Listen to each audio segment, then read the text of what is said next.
ప్రస్తుతం మనమైతే చేవెళ్ళ కాన్స్టిట్యున్సీకి సంబంధించి ఎమ్మెల్యే కాళే యాదయ్య గారి దగ్గర ఉన్నాము. సో ఆయన్ని అడిగి అసలు ఇక్కడ ఏం జరుగుతుంది, ఎలా నడుస్తుంది ప్రచారం అది తెలుసుకునే ప్రయత్నం చేద్దాం. నమస్తే సార్. నమస్తే. ఏంటి సార్ మీ మీద బాగానే రూమర్స్ అవి వస్తున్నాయి, ఏంటి సంగతులు? అంటే ఏంటి, రంజిత్ రెడ్డి గారికి మీరు సరెండర్ అయిపోయారు అని చెప్పేసి అని ఒక మాట అంటున్నారు, ఏంటి అసలు?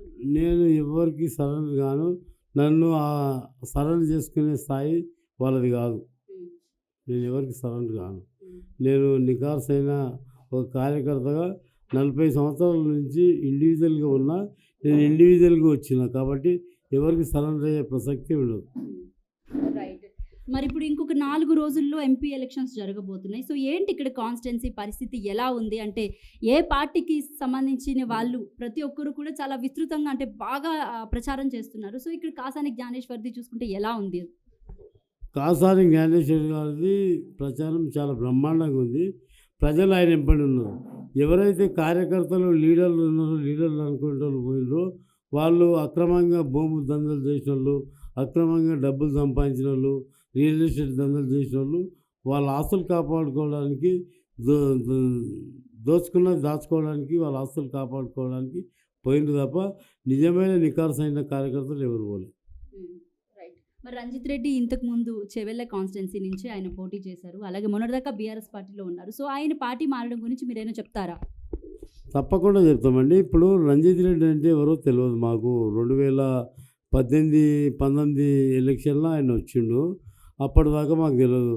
మా బీఆర్ఎస్ పార్టీ రథసారథి కేసీఆర్ బలపరిచిన వ్యక్తి కాబట్టి మేము అప్పుడు కేసీఆర్ చెప్పడం వల్ల ఆయనకు చేయడం జరిగింది, గెలిపించుకోవడం జరిగింది. తర్వాత ఇప్పుడు ఆయన పార్టిసిపేట్ పోయినట్టే మరి మమ్మల్ని అందరినీ మోసం చేసిపోయినటువంటి సందర్భం ఉంది.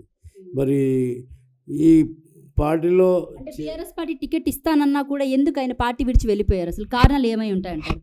కారణాలు అంటే ఏమున్నాయో ఆయన పర్సనల్ విషయాలు మాకు తెలియయి. మరి వాళ్ళు ఉన్న దాచుకున్న డబ్బులకు వాళ్ళ బిజినెస్ మెన్ వాళ్ళ ప్రాపర్టీస్ ఎక్కడ దెబ్బతింటాయని చెప్పేసి వాళ్ళు పార్టీలో పోయినట్టున్నారు. రైట్. అంటే కేవలం ఆయన ఆస్తులు కాపాడుకోవడం కోసమే ఆయన పార్టీ మారారని మీరు అంటున్నారు. మరి అలాగే కొండ విశ్వేశ్వరరెడ్డి గురించి చెప్తే ఏం చెప్తారు? ఎందుకంటే ఆయన ఇక్కడ బాగా ప్రచారం చేస్తున్నారు అండ్ ఆయన ఇక్కడ ఎక్కువ గెలిచే అవకాశాలు ఉన్నాయంటున్నారు. మరి మీ మాట ఏంటి?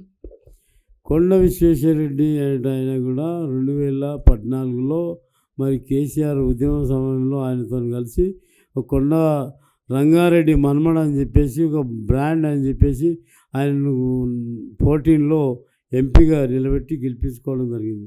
గెలిపించిన తర్వాత 5 ఏళ్ళు ఒక్కనాడు కూడా ఒక గ్రామానికి ఒక 5 లక్షల లక్ష రూపాయల పని చేసిన సందర్భాలు లేవు.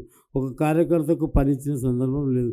5 ఏళ్ళు ఆయన కూడా సంపాదించుకున్నాడు, వాళ్ళ బిజినెస్ పెంచుకున్నారు, బిజినెస్ లాభం చేసుకొని ఆయన కూడా నెక్స్ట్ వెళ్ళిపోయింది. రైట్. మరి ఇప్పుడైతే కాసాని జ్ఞానేశ్వర్ గారు ఇక్కడ ఎంత మెజారిటీతో గెలిచే అవకాశం ఉంది అంటున్నారు? మేము ఒక 150,000తో గెలుస్తాం అనుకుంటున్నాం. రైట్. సో మీ మీద ఉన్న అతిపెద్ద ఆరోపణ అంటే రూమర్ ఏంటంటే త్వరలో మీరు కాంగ్రెస్ పార్టీకి వెళ్తున్నారు అని చెప్పేసి అని అంటున్నారు. సో ఇది ఎంతవరకు వాస్తవం? ఇప్పటిదాకా అయితే నాకు అలాంటి ఆలోచన లేదు, నేను పోయే ప్రసక్తి లేదు. Thank you sir. సో ఇది చేవెళ్ళ ఎమ్మెల్యే కాళే యాదవ్ గారితో ప్రత్యేక FTF. మరొక FTFతో మళ్ళీ కలుసుకుందాం.